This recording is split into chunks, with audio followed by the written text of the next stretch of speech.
Hello বন্ধুরা, তোমাদের একটা জিনিস দেখায়। এই যে আমাদের মিষ্টি কুমড়ার ক্ষেত, এই যে দেখো, এই যে এখানে মিষ্টি কুমড়ো, এই দেখো কত সুন্দর মিষ্টি কুমড়ো ধরেছে। এই যে মিষ্টি কুমড়ো, এই যে একটা মিষ্টি কুমড়ো, এই যে আরও আছে, দেখো অনেক ধরেছে। এই যে এই যে ওই যে ওখানে আছে, অনেকগুলো আছে। তো পরিষ্কার করার লোক নাই, তেমন যত্ন করা হয়নি, তবে সুন্দর সুন্দর ফল এসছে, খুব সুন্দর ফলন হয়েছে মিষ্টি কুমড়োগুলো। যত্ন করলে হয়তো আরও ভালো ফলন আসতো। তো এমনি আমাদের বাড়িতে বিক্রি করার জন্য না, খাওয়ার জন্য করা হয়েছে।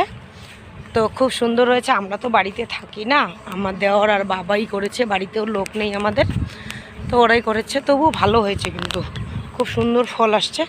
ওই যেগুলো হয়েছে সেগুলো খেয়ে শেষ করতে পারবো না। তো কেমন লাগলো ভিডিওটি একটু কমেন্টের মাধ্যমে জানাবে। টাটা।